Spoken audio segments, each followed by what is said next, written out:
Sometimes when I think about fit, I think about Gandhi.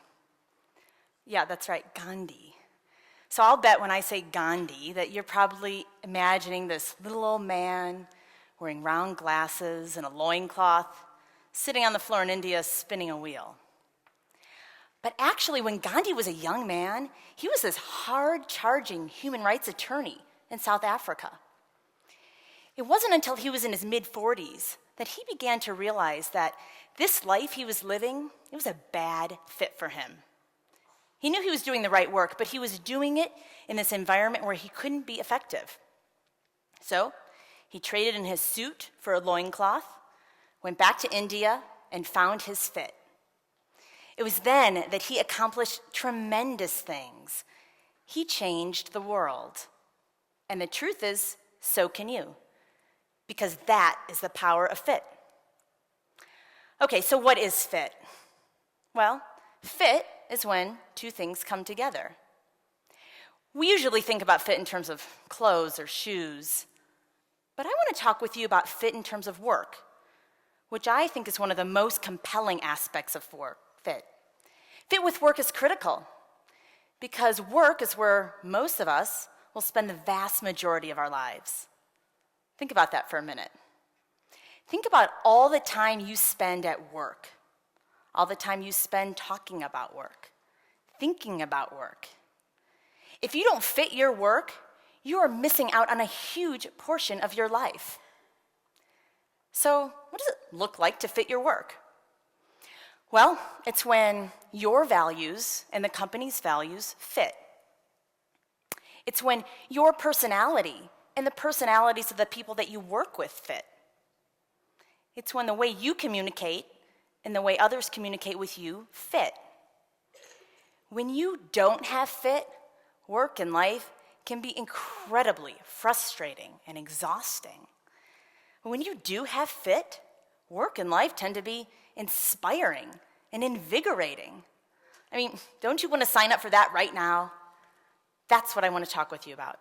This idea of fit at work and what it can do for individuals, for each of us. Let me tell you about my own relationship to fit. Back in 1997, I had my bachelor's degree in hand, and I was applying to PhD programs in clinical psychology. I was choosing between two schools. UCLA was #1 in the country, and University of Denver, a great school with a program that I really loved. Now, I knew that DU was probably a better fit for me. But frankly, I was completely dazzled by the fact that I'd been accepted by UCLA. So off I went to Southern California. And at first, it was great. I was surrounded by all these incredibly intelligent people and big ideas. But it didn't take long before I began to realize that just something wasn't quite right. You see, UCLA had this incredibly research-focused environment. And I was realizing that I wanted to be a strong clinician. But at first, I didn't trust my instincts. In large part because I had people saying things to me like, "Are you crazy? If you leave UCLA, you will ruin your career. And when you get out of here, you'll have it made. It's only 5 more years." But I knew that I didn't fit and that I had to make a change despite all of those risks. So I packed up my car and drove across Death Valley to the Rocky Mountains, where I spent the next 5 years at DU. From day one, I knew that I was in the right place, that I fit. In fact, that was my first experience of the tremendous power of fit. Little did I realize at the time that soon I'd focus my whole career on that topic. After I got my PhD, I worked as a business psychologist for nearly a decade, helping senior leaders and boards of directors and investors choose executives that fit their companies. I loved my work. I got to experience the power and the impact of analyzing fit on a daily basis. But I also often got really frustrated because the only people who were able to evaluate fit were those who could hire expensive consultants. And then one day I got a call from Brent Daly, who'd heard about my work. He told me that he and his partner, Tim Walters, were developing this new technology. It was a software platform designed to analyze fit between employees and organizations. There it was, finally a way to democratize this process of evaluating fit by merging psychology and technology. I was actually so inspired by their mission that I jumped on board. And for the past 3 years, we've been helping companies hire, develop, and engage their people in alignment with their unique company culture. All right, so why is fit important?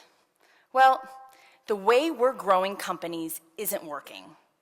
According to recent organizational research, nearly half of all new hires fail within 18 months. And 89% of those failures have nothing to do with skills and abilities, which is the main piece we typically look at when hiring. These employees are failing because they don't fit with the company or the team or the manager. According to Amy Kristof Brown, who's one of the academic experts most focused on this topic, this concept of fit at work has actually been in the organizational literature for over 100 years.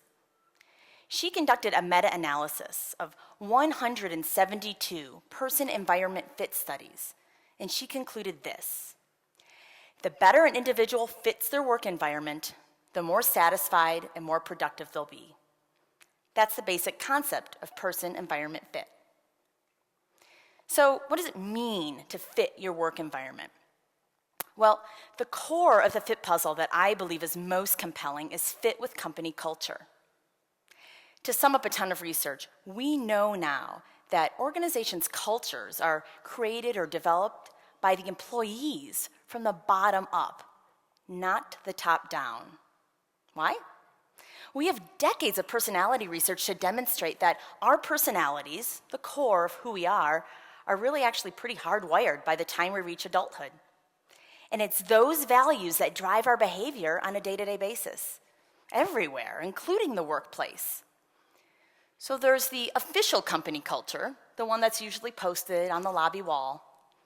And then there's the actual company culture, the way a company really functions on a day-to-day basis. And that's determined by the individual values held by each employee. It's fit with that actual company culture that predicts whether an employee will thrive. And this is not just feel-good stuff. Culture fit is not just nice to have. When employees fit their organizations, they're more productive, more effective, and they stay longer.